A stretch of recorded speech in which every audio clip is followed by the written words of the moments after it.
The thing you think that's blocking you is not actually the thing that's blocking you.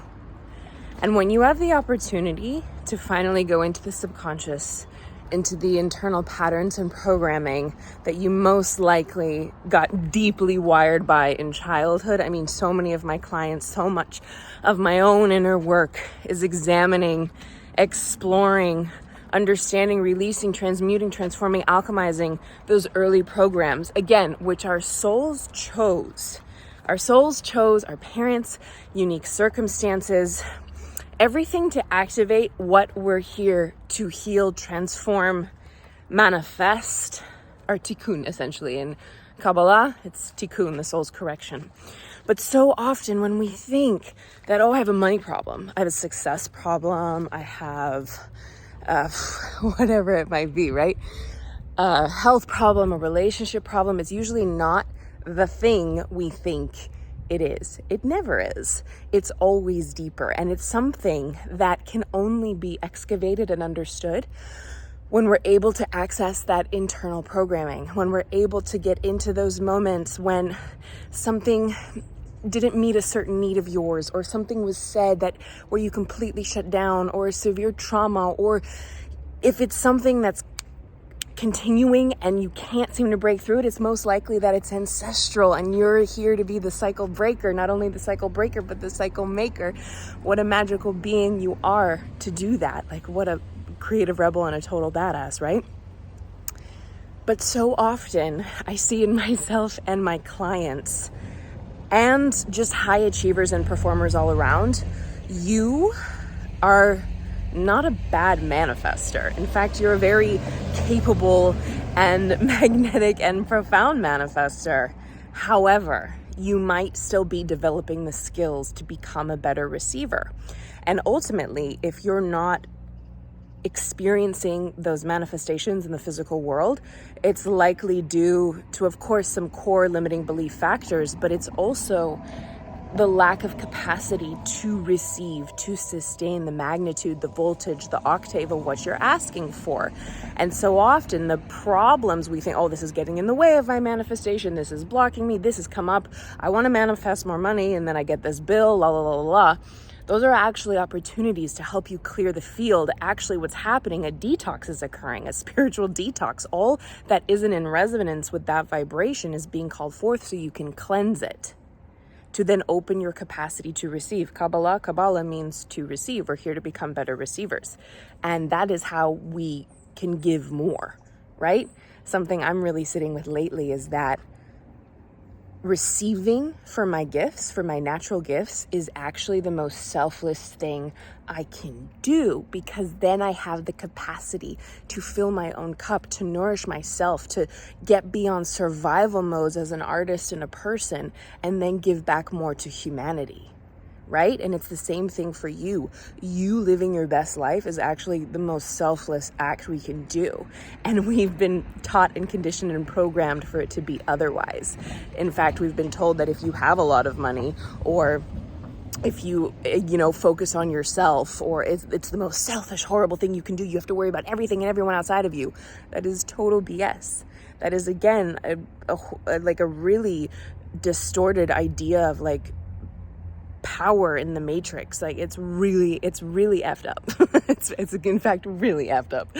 And what I love about tapping is when we get into these inner patterns and programs and these moments of contraction and trauma and pain, we're able to bring the love and compassion and forgiveness and empathy it needs to transmute and transform, to signal new gene expression. I'm talking about epigenetics, to signal, to create and rewire new neural pathways. I mean, just recently I was listening to the holistic psychologist talk about how we can heal from that childhood trauma, and she was speaking of exactly this: epigenetics, neuroplasticity.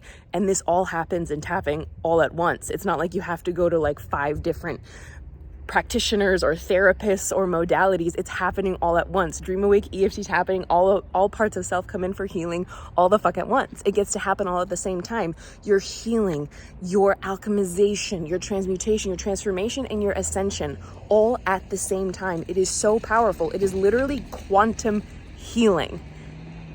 And you can learn, you can teach yourself to become a quantum receiver, a skilled receiver, where it's a natural byproduct of that innate worth, right? What is receiving? It's the softening, it's the allowing, it's the feminine. And in this physical world, we've been hyper-focused on the distorted masculine. That's how what we've been taught, that your worth is somehow tied to your output, to your productivity, to your results.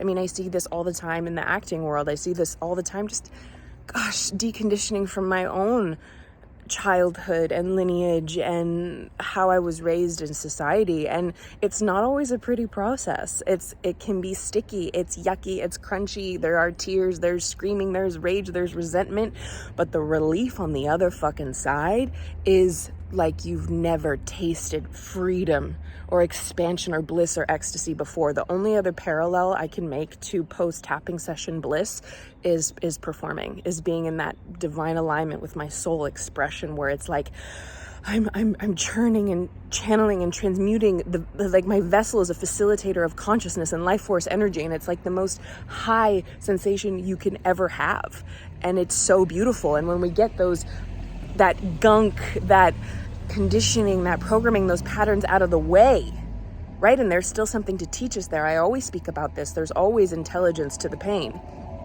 But when we move it, groove with it, rewire it, then the blessings come in as a natural byproduct. It's not something you have to do or force or hustle or contrive or manipulate. It just happens as a natural, glorious byproduct, right? I mean, I have clients who are manifesting loads of abundance out of the blue, booking roles, landing auditions, getting pinned for roles, healing health problems, relationships blossoming, just opportunities finding them out of the blue and coming home to that deep inner alignment and deservability and enoughness and worthiness. I mean, it's just like a radical place to be in and then create more from.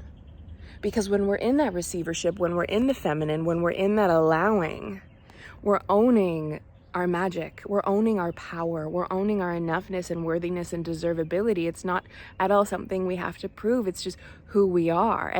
And what so many high achievers, high performers misunderstand is that, yes, of course, aligned, inspired action in the physical world is required, and we will show up in our full capacity. But that inner resonance and alignment and knowing and radiance and magnetism of vibrating that worthiness, that deservability, that frequency of enoughness. I mean, it's absolutely magnetic. It's owning your royalty. It's owning your magnificence. It's owning that that's more than enough, that you get to command, you get to demand, you get to say, this is what I'm calling into my vortex from this nourished, nurtured, enigmatic, unstoppable space. And that's when the receivership, that's when the magic, that's when the flow gets to find you, right? You're no longer chasing, you're attracting, because you're a superstar, and that's what you're here to do. So let me know if you'd like a specific power tap curated to this, opening your capacity to receive, because that's something I've had such a journey with. It's something so many of my clients have such a journey with, because we think we have to do, get. But when we step back and say, no, I am enough right here now in this moment, let it in, which is all about the surrender, which is all about building that certainty without logic, or beyond logic, let's say.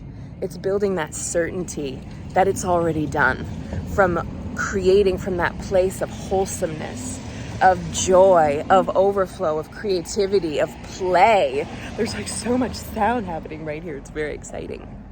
And I would be so curious to see if you'd be interested in that, because it's so necessary. It's so deep. It's some of the most vital work we can do, because if we can't sustain ourselves, if we can't receive what we're here to receive, then what are we doing? We're literally on the planet to learn to become better receivers, and that's such a beautiful, beautiful thing. So let me know how this video lands. Give it a thumbs up if you're in resonance, and meet me in the comments and share what resonated with you, and I'll see you in the next video. Ciao, ciao.